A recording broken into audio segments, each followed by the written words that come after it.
Ikaw ba'y may masamang kaibigan o masamang ugali na kaibigan, kamag-anak o di kaya'y amo?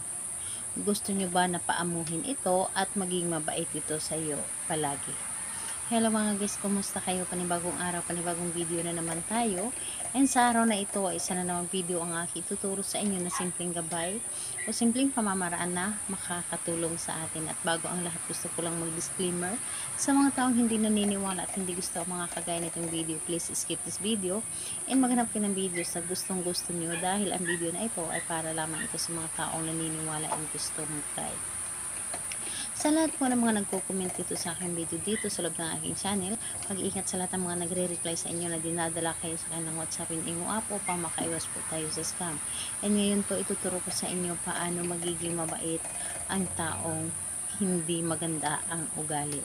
O magiging mabait siya sa iyo kahit na gaano ito kasama ang ugali o kapangit ang ugali. Ito ay kailangan lamang natin ng ating gagamitin sa paggawa nito. Kailangan mo lang dito maghanda ng vinegar, kahit anong klaseng vinegar, pero mas maganda na may vinegar kayo, yung coconut vinegar. Mas maganda yun dahil galing yan sa kalikasan. So, kung wala kayong coconut vinegar, pwede na rin yung mga dato puti or silver swan na suka. Pwede po yun. Pero mas maganda talaga na meron kayo vinegar na coconut vinegar.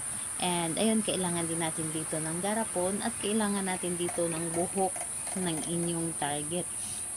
Yes po, kailangan kayo kumuha ng buhok kahit na yung buhok na nasa suklay, yun po ang inyong gamitin. Kunin nyo lamang yung buhok niya na nasa loob or na iwan sa suklay, yun po ang kunin po ninyo or gamitin ninyo. And ayun lamang po ang ating dapat na ihanda sa paggawa ng ritual na ito.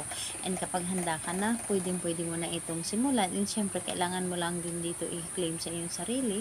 And kailangan alam mo sa iyong sarili na gusto mo itong gawin at buo ang inyong loob sa paggawa nito, tiwala at paniniwala. So ayun po, kapag ready na, ay umpisahan mo na ito. Ang gagawin mo dito una ay lagyan mo ang garapon na ito ng vinegar. So, dapat po ay clear na garapon. Tulad po nito, babasagin po dapat. And kapag nalagyan mo na ito, kahit kunti lang, kahit hindi ito mga lahati, ay okay na po. Basta malagyan po ninyo ito ng vinegar. And ayun po, kapag nilagay nyo na dito ang vinegar, isun po ninyo ang kaniyang buhok. So, kapag nilagay nyo na dito ang inyong buhok, humiling lamang kayo. Dapat po ay alam niyo ang kanyang pangalan at apelyido. And ayun po, hilingin niyo dito sa garapon na ito, pangalan niya at apelyido, at sabihin niyo dito na simula ngayon ay magiging mabait ka na at hindi ka na magiging masungit or hindi na magiging masama or pumangit ang iyong ugali. Magiging mabait ka na sa akin at magiging maamo ka palagi sa akin. So, anumang oras ay pwedeng mabago ang inyong ugali dito sa akin. So, ayun po. Kailangan na maganda po ang inyong kahilingan and ayun, kailangan positive po ang inyong mga hiling dito at hindi po ninyo hayaan na magiging negative. And ayun po, pagkatapos mong humiling dito, takpan mo lamang ang garapon na ito. And pagkatapos po, painitan niyo po ito doon sa labas. So, painitin niyo po ito doon sa araw ng 3 araw. Dapat po mapainitan niyo po ito. Ibilad po niyo ito doon sa araw para mas maramdaman niya ang inyong mga ginagawa. So, ayun po, dapat po ay umpisa natin ito sa araw ng Tuesday and Friday. And dapat po ay buo ang inyong loob, tiwala at paniniwala sa inyong paggawa. At hindi kayo magdududa nito. So, ayun po.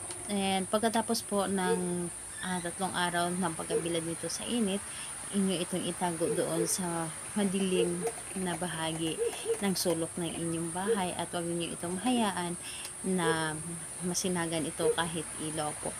Hayaan niyo lamang ito doon na itago or doon or pwede din po doon sa ibabaw ng inyong kisame.